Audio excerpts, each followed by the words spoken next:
Hello，大家好，我係阿峰，歡迎加入我呢段影片。今集短線旅行團系列就會去到廣州嘅番禺同埋花都純玩2日。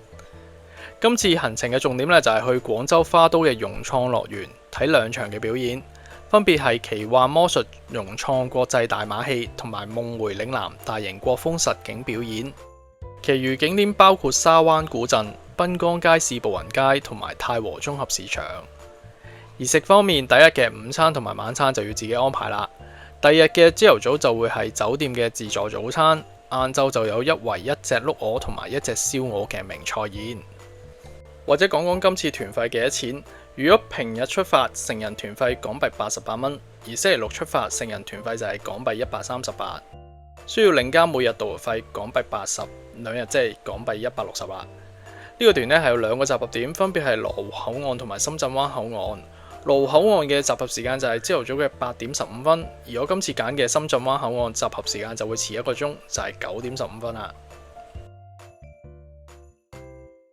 之前喺深圳灣口岸出發都要行到好遠嘅停車場先上到車嘅，不過今次唔同咗喎，近咗一段路喎，旅遊巴泊咗喺新嘅停車位，真係方便咗好多。左手邊呢一架就係我哋今次嘅旅遊巴，擺好行李就快啲上車出發去第一站番禺嘅沙灣古鎮。經過咗大約個半鐘頭車程就嚟到沙灣古鎮，而家嘅時間就係朝頭早嘅11點2個字。呢度會有2個半鐘頭時間俾大家自由活動同埋食晏晝嘅，咁就等我一路行一路睇下周圍有咩啱食啦。行咗一段路之後，路中心就見到呢個清水井，仲標明係受保護文物。上網睇一睇，呢口井呢，原來建於明清時期，計落都有成幾百年歷史噶啦。喺呢一幅寫有沙灣非遺古鎮字樣嘅牆前面影張相之後，就繼續向前行啦。聽導遊所講，呢度嘅建築部分呢係真嘅舊建築，有部分呢就用現代手法去修復過嘅，亦都有仿古新建嘅建築。沿途都有唔少嘅鋪頭同埋食肆，例如右手邊呢間賣果酒嘅鋪頭。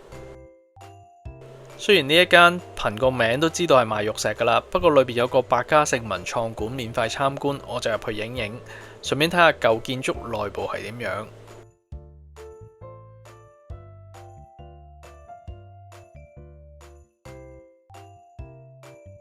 唔知呢張百家姓嘅排名係邊一年嘅數字統計出嚟？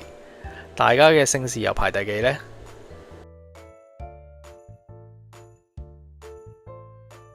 沙灣古鎮呢度有唔同嘅紀念館或者展館，有部分係需要收費嘅，例如要入前面呢一個何炳林院士紀念館就需要購買門票先入得啦。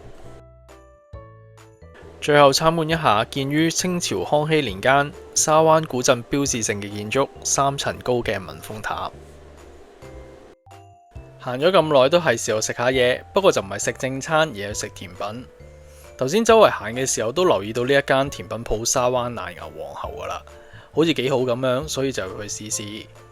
睇翻餐牌，甜品方面價錢大約9蚊起，最貴24蚊，有熱有凍。呢度出名係奶類製品，咁我就嗌碗薑汁撞奶，呢度叫薑埋奶，12蚊碗。我朋友就嗌咗個冰糖雪耳燉木瓜，一樣都係12蚊。冰糖雪耳燉木瓜夠晒凍，味道唔錯嘅。而我嗰碗薑汁撞奶食落夠滑，奶味同埋薑味都好重。中意薑味重嘅朋友，我相信呢個係啱晒口味嘅。下次嚟沙灣古鎮呢間甜品鋪都值得大家試試。食完甜品就繼續去揾食啦。呢度有一間同福酒家，睇餐牌咧都有唔少特色小菜噶，例如古鎮水晶雞、荔枝木燒鵝。而美團咧都有唔同種類同埋價錢嘅套餐可以揀揀。不過2個人食又唔買得多，都係算啦。繼續沿路行返出去睇下仲有咩啱。條路兩旁咧都有唔少賣手信啊或者涼果嘅攤檔同埋鋪頭，亦都有賣各式嘅乾貨。有興趣嘅朋友呢度都有幾多選擇。而呢間手信鋪就有好多傳統嘅小食，例如有蛋散、牛耳、雞仔餅、花生酥等等。行咗一半之後，就見到右手邊有一間素食餐廳叫加羅陀素食，有自助餐，亦都有套餐。如果大家唔食正餐嘅話，呢度都有唔少嘅小食檔，例如有賣綠豆餅、蒸糕、炸鮮奶、煎魚餅等等，每樣食下都夠晒飽啦。喺行沙灣古鎮途中，見到牆上面咧畫咗啲畫，我自己覺得幾靚幾特別嘅，所以就影俾大家睇睇，分享一下。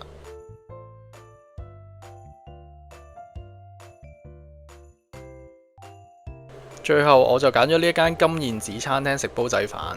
餐廳除咗煲仔飯之外，仲有粥同埋小食，而煲仔飯嘅價錢就介乎21蚊至26蚊人民幣。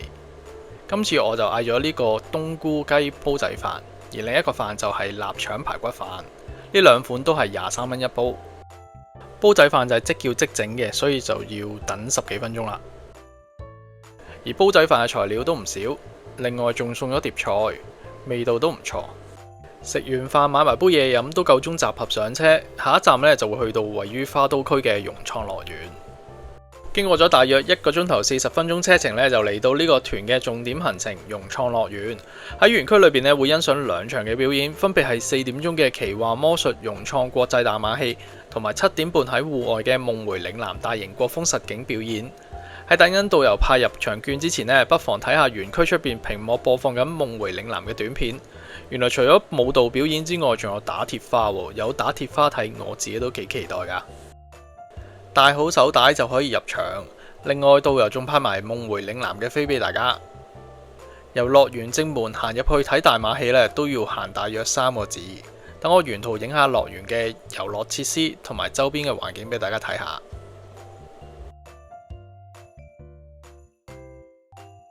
右手邊就一個好有教育意義嘅颱風地震體驗館啦，佢就透過一種模擬互動嘅形式咧，令大家體驗到颱風或者地震時候嘅環境，同埋教大家點樣應對。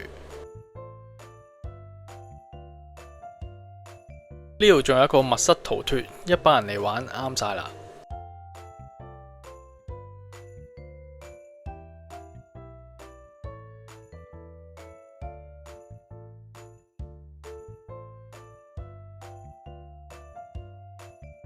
前面就係我哋今晚睇夢迴嶺南嘅場地，提提大家，如果自問惹蚊嘅話，睇表演前噴定蚊怕水就會好啲。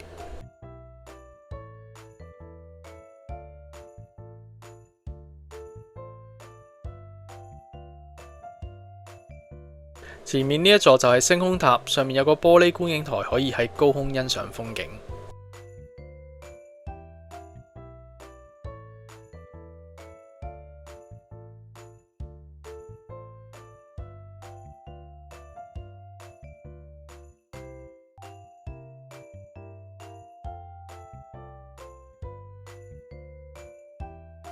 如果要搭呢架小火車，單人就20蚊，雙人就30蚊人民幣。行下行下就嚟到大馬戲場館啦，我就節錄咗部分片段，大家一齊欣賞下。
睇完大馬戲，大約5點鐘左右，大家就可以自行去食晚飯。呢一餐係自費嘅。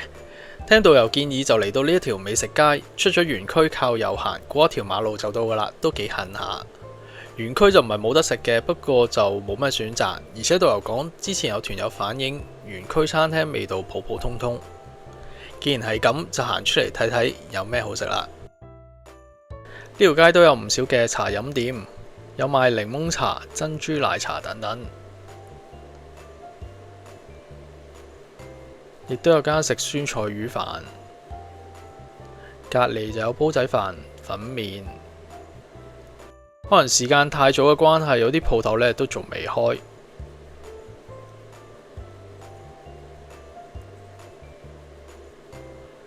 前面呢間就有黃燜雞飯同埋各式嘅小炒，對面就有一間中式漢堡塔斯丁。之前我喺中山食宵夜買炸雞食嘅，呢度就有披薩啦、麻辣燙，都係煲仔飯。食麵嘅有重慶小麵。呢度有間趙記百年餃子，有蒸餃同埋湯餃。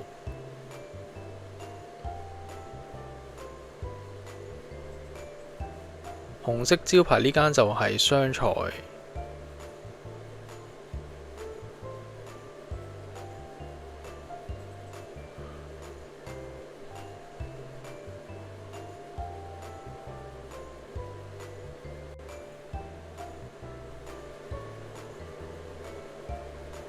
仲有間特色嘅咖啡店，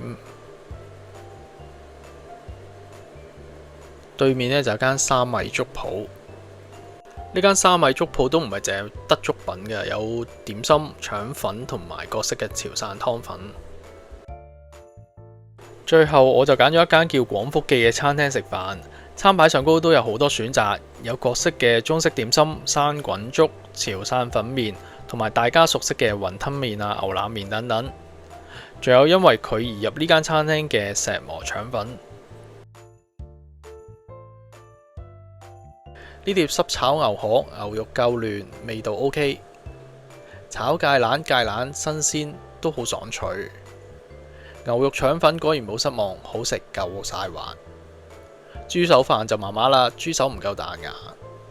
食完飯都接近7點鐘，慢慢行返入園區夢迴嶺南嘅表演場地。行到入嚟已經可以排隊入場，飛上面呢印有座位編號，跟住座位編號坐就 OK 啦。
彩绝伦。李宗赞其为此天之祥，乃大宋之瑞也。其年为状元，以赐名天祥。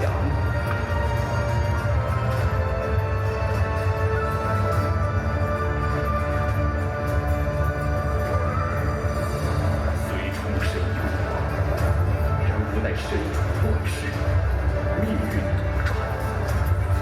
临宋末之危局，仍以书生之躯散千金，顽强抗元。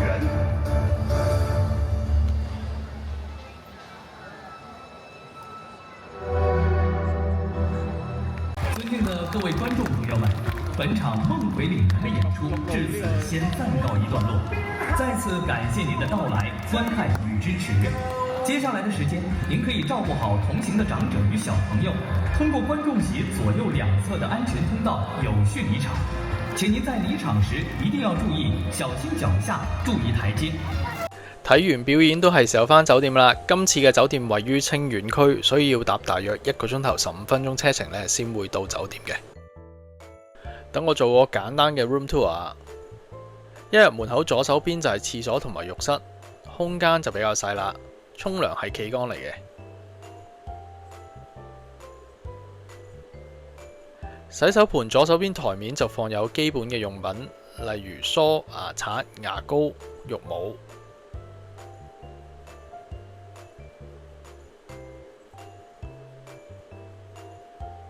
洗手盤下方就放有浴巾同埋風筒。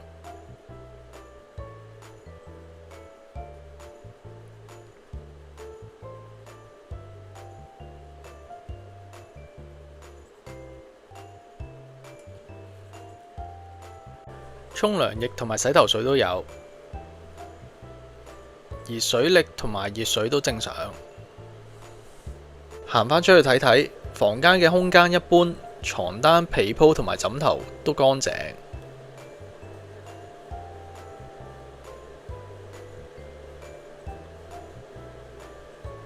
呢度電視就冇得睇無線啦。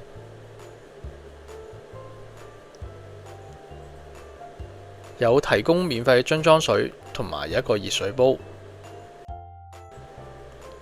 房係冇衣櫃嘅，只有掛鈎。頭先都算早食飯啦，6點幾食完就跟住睇表演啦，所以都有啲肚餓。雖然而家就係10點幾，但係聽導遊講，出咗酒店右邊呢就有食肆，而左邊就係一間24小時嘅茶樓。右手邊嘅食肆就有得食小炒、羊肉串、腸粉、炒粉麵等等。最後我就揀咗去呢間24小時嘅茶樓飲夜茶啦。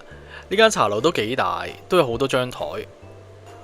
我就透過美團買咗個2至3人餐，有5樣嘢食嘅，包埋茶位。價錢方面就係79.9人民幣。5樣嘢分別有豬肉腸粉、煎韭菜餃、皮蛋瘦粥、鳳爪同埋後邊嗰籠叉燒包。煎韭菜餃夠晒大隻，亦都煎到香脆，呢個好食。而豬肉腸粉都夠滑，呢度用嘅豉油同我哋香港有啲唔同啊，似乎多咗陣麻油味。皮蛋瘦粥粥底夠綿，又夠熱。鳳爪都唔錯，同香港一樣嘅味道。叉燒包就正常啦。嚟到第二日朝頭早啦，酒店用餐嘅地方就喺負1樓食自助早餐嘅。早餐嘅時間由7點半開始。今餐早餐都比較簡單，有包、粟米、炒麵、番薯、皮蛋瘦粥、白粥、時菜。飲嘢就有咖啡同豆漿，有生果同埋烚蛋。朝早嘅2個行程就係去酒店附近嘅濱江街市、葡人街同埋太和綜合市場。呢2個景點都喺酒店附近嘅，行5分鐘就到噶啦。大家可以自己去，或者等導遊帶大家過去。如果等導遊嘅話，集合時間就係朝頭早嘅10點鐘。呢2個景點呢，其實係相連嘅，裏邊有唔少嘅小食鋪，亦都有賣燒味、燒肉、賣粽啊、包同埋豆漿等等。其餘就係民生鋪同埋街市。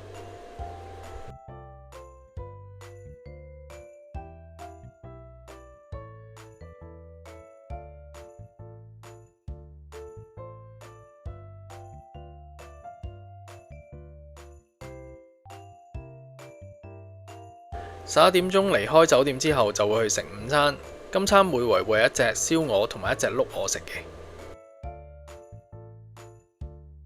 餐廳附近嘅環境都唔錯，大家仲有機會搭小火車由湖嘅另一邊去到餐廳附近。首先呢個湯就係蟲草花湯，跟住就係兩位主角碌鵝同埋燒鵝，每碟半隻，所以每台有各2碟。我自己覺得燒鵝就比較好食啦，而其他餸菜就正正常常。